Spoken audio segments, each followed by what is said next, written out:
রাতে খেয়ে দিয়ে বাবার বাহুতে মাথা রেখে ঘুমিয়ে পড়েছিলেন 4 বছরের শিশু কানিজ ফাতেমা জ্যোতি।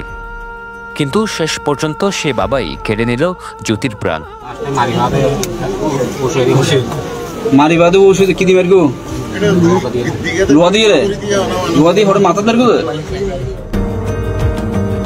স্বাভাবিকভাবে মেয়েরা বাবার কাছে ভীষণ আদুরে হয়। কন্যা শিশুরা ভাবে বাবা তার কাছে সুপার হিরো, সে কারণে বাবাদের আদর পেতে ব্যাকুল থাকে মেয়েরা।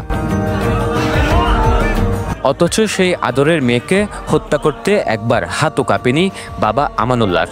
শুধু হত্যা করে ক্ষান্ত হয়নি, মেয়ের মরদেহ যাতে কেউ খুঁজে না পায় সেজন্য হত্যার পর ভাসিয়ে দেওয়া হয় বাড়ির পাশের মনখালি খালে।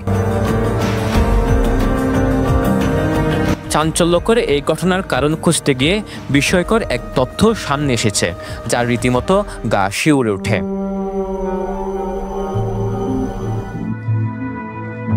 আমরা উখিয়ার মনখালি কোনাপাড়া এলাকার বেশ কিছু মানুষের সাথে কথা বলি। তাদের দেওয়া তথ্য অনুযায়ী 1.5 বছর আগে মনখালি এলাকার চাকমাপাড়ার এক চাকমা যুবককে ছুরিকাঘাত করে মাটিতে লুটিয়ে ফেলেন আমানুল্লাহ। পরে পাশে থাকা একটি শূকর ধরে হত্যা করে, অর্থাৎ চাকমা যুবকের সাথে একটি পশুকেও হত্যা করে আমানুল্লাহ। পশুটি মারা গেলেও ভাগ্যক্রমে বেঁচে যায় ছুরিকাহত সেই চাকমা যুবক। সেই ঘটনায় আমানুল্লাহ দীর্ঘ সময় কারাভোগ করেন। পরে কারাগার থেকে বের হয়ে পুনরায় মাদক সেবনে জড়িয়ে পড়ে। বাড়িতে নিজের মেয়েকে হত্যা করার পর ছাগল ধরে এনে সেটাকেও জবাই করে হত্যা করে আমানুল্লাহ। অর্থাৎ আমানুল্লাহ প্রতিবার একজন মানুষের সাথে একটি পশু জবাই করে বলে দাবি করেন স্থানীয়রা। বছর দেড়েক আগে শুনলাম যে এখানে একটা চাকমা বাড়িতে এই আছে বন্যা বলি আমরা, এটার হয়তো সাধু ভাষা কি বলে জানি না, শুকর মারছে, শুকরটা মারা গেছে। আর একটা চাকমা ছেলের হয়তো ছুরি দিয়ে আঘাত করার পরে ও সুস্থ হয়েছে দীর্ঘদিন পরে। এরপরে দীর্ঘদিন মাস দেড়েক মনে হয় জেলে ছিল। আরেকবার শুয়োর ঘরে ছুরি মাইজে তইলে সাংমার মাইয়া সাংমার ফুয়াক ঘরে তইলে ছুরি মাইজি এই হইতে শুরু। তো বউ চলবে তো পার্শ্ববর্তী একটা ঘর আছে, পার্শ্ববর্তী ঘরে আনা যায় বউ কি করছে ফুয়া দুনুয়া বাইরে থেকে আগে বউ পার্শ্ববর্তী ঘরে এনে দিয়ে ঘরে এনে তো আইতে ফুয়াইন দে মার আগুয়াই গিয়ে হতা আব্বাইয়ে আব্বারা তোর মাঝে লাড়িয়ে আছে।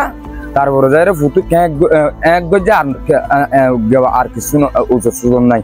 তখন কই বাদে আরেকটা নু ওইটা মানের ডাকিতে গিয়ে মানের ডাকি আইতে আইতে কি করছে আর মানের ডাকি আইতে দেখে তো ফুয়া ফজ্জা চল ফজ্জাই আমাদের দুয়ার মাঝে।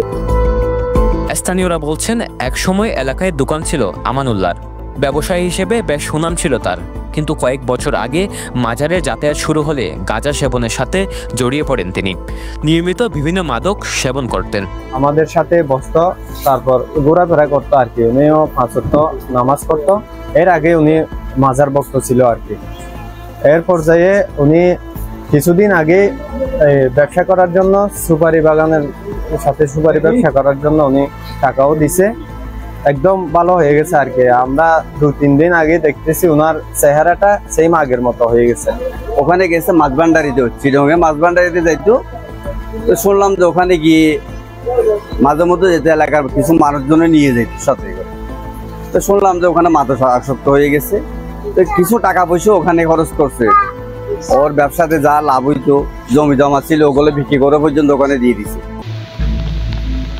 রোববার সকালে মর্গের ভেতরে পড়েছিল মেয়ে জ্যোতির মরদেহ, আর বাইরে মায়ের কান্না যেন আকাশ ভেঙে পড়ছিল।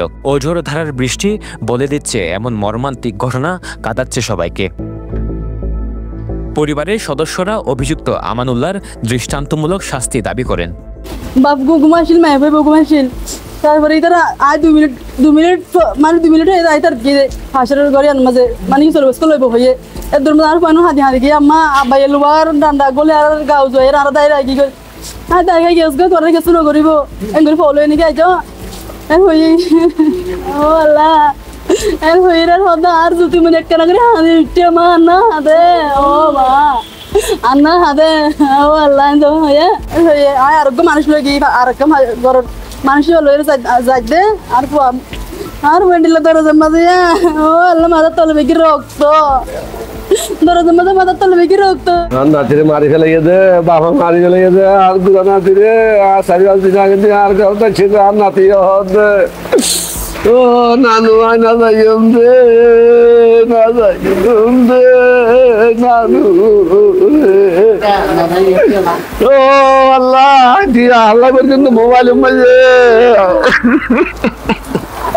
মানে কেউ না দেখার মতো গোপন করার জন্য আমার বাগনিকে খালের মধ্যে ফেলে দিছে।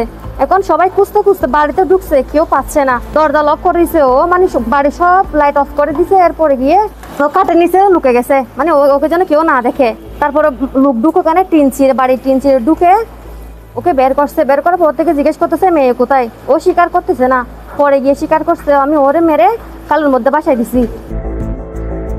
আমানুল্লাহ ও জোসনা আক্তার দম্পতির 3 সন্তানের মধ্যে নিহত জ্যোতি ছিলেন সর্বকনিষ্ঠ। বড় 2 ছেলেকেও হত্যা করার জন্য শনিবার রাতে ধাওয়া করেছিলেন বাবা, কিন্তু তারা পালিয়ে যাওয়ায় প্রাণে রক্ষা পায়। ছেলেরা পালিয়ে গেলেও মেয়ে জ্যোতি পালিয়ে যায়নি। হয়তো তার ধারণা ছিল বাবা আমানুল্লাহ তার জন্য পৃথিবীর শ্রেষ্ঠ নিরাপদ আশ্রয়। সরোয়ার সাকিব, পেনুয়া নিউজ।